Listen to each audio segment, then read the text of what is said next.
कुएं की शादी। विजयनगर साम्राज्य में राजा कृष्णदेव राय के राज्यकाल के दौरान दिल्ली सल्तनत पर मोहम्मद सुल्तानों का शासन था। सुल्तान अत्यंत शक्तिशाली और पूरे उत्तर भारत का शासन करते थे। अब वे भारत के अन्य भागों पर भी कब्जा करना चाहते थे, खासतौर पर उन भागों पर जहां हिंदू राजा राज्य कर रहे थे। इसके लिए वे कोई भी तरीका अपना सकते थे। एक बार दिल्ली के सुल्तान ने राजा कृष्णदेव राय को परेशान करने के इरादे से उन्हें एक दूत द्वारा शादी में आने का निमंत्रण भिजवाया। जब महाराज ने शादी का निमंत्रण पढ़ा तो वे ही नहीं, पूरा दरबार भौंचक्का रह गया।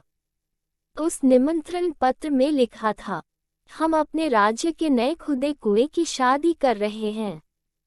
इस शादी में हम आपके शहर के सभी कुओं को आमंत्रित करते हैं कि वे इस शुभ अवसर पर हमारी खुशी में शरीक होकर हमारा सम्मान बढ़ाएं। इस शुभ अवसर पर उनकी उपस्थिति प्रार्थनीय है। बात यही खत्म नहीं होती थी। उस निमंत्रण पत्र के साथ एक चेतावनी पत्र और था, जिसमें लिखा था कि राजा कृष्णदेव राय के लिए सभी कुओं को शादी में भेजना अनिवार्य है। न भेजने पर उन्हें और उनके राज्य को दिल्ली के सुल्तान के कोप का भोजन बनना पड़ेगा। ये दोनों पत्र पढ़कर महाराज को कुछ समझ नहीं आ रहा था कि वे क्या करें। निमंत्रण बहुत ही बेतुका था। सभी जानते थे कि कुएं एक स्थान से दूसरे स्थान पर नहीं जा सकते।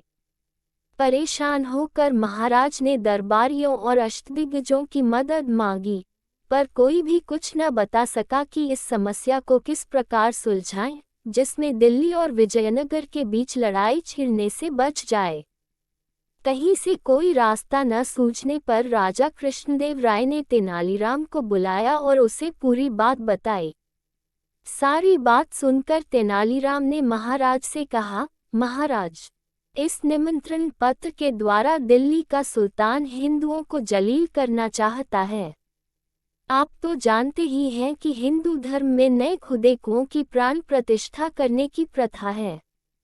सुल्तान ने जानबूझकर प्राण प्रतिष्ठा के आयोजन को विवाह का नाम देकर आपको ये निमंत्रण पत्र भेजा है। कुछ रुककर तेनालीराम बोला, परंतु चिंता की कोई बात नहीं है। न तो निमंत्रण पत्र, न ही वह चेतावनी पत्र हमारा कुछ बिगाड़ सकता है। आप बेफिक्र रहें, कल तक मैं इस समस्या का कोई न कोई समाधान निकाल लूंगा। अगले दिन राजदरबार में दिल्ली के सुल्तान के दोनों पत्रों की चर्चा गर्म थी। सभी लोग परेशान थे और इस समस्या का हल अपनी अपनी समझ से निकालने की कोशिश कर रहे थे। राजा कृष्णदेव राय के आते ही सब चुप हो गए। जब महाराज राजगद्दी पर बैठ गए तो तेनालीराम खड़ा हुआ और बोला, महाराज, मैंने दिल्ली के सुल्तान के पास भेजने के लिए यह जवाब तैयार किया है। आपके द्वारा भेजे गए निमंत्रण का बहुत बहुत धन्यवाद। हम आपके कुएं की शादी की आपको बधाई देते हैं। हम तहे दिल से आपके शुक्रगुजार हैं कि आपने इस शुभ अवसर पर हमें याद किया और इसमें सम्मिलित होने के लिए आमंत्रित किया। निमंत्रण मिलते ही हमने अपने राज्य के सभी कुओं को इसकी सूचना पहुंचा दी, परंतु वे सभी नाराज हैं कि आपके कुएं उनके विवाह में सम्मिलित नहीं हुए थे। इसलिए हमारी आपसे विनती है कि एक बार आप अपने कुओं को यहाँ निमंत्रण देने के लिए हमारे दूत के साथ भेज दें। इस निमंत्रण के बाद हम आपको आश्वासन देते हैं कि हमारे कुएं आपके कुएं के विवाह में अवश्य आएंगे। हम भी उनके साथ दिल्ली अवश्य पधारेंगे। आशा है शीघ्र ही आपके कुओं से भेंट होगी।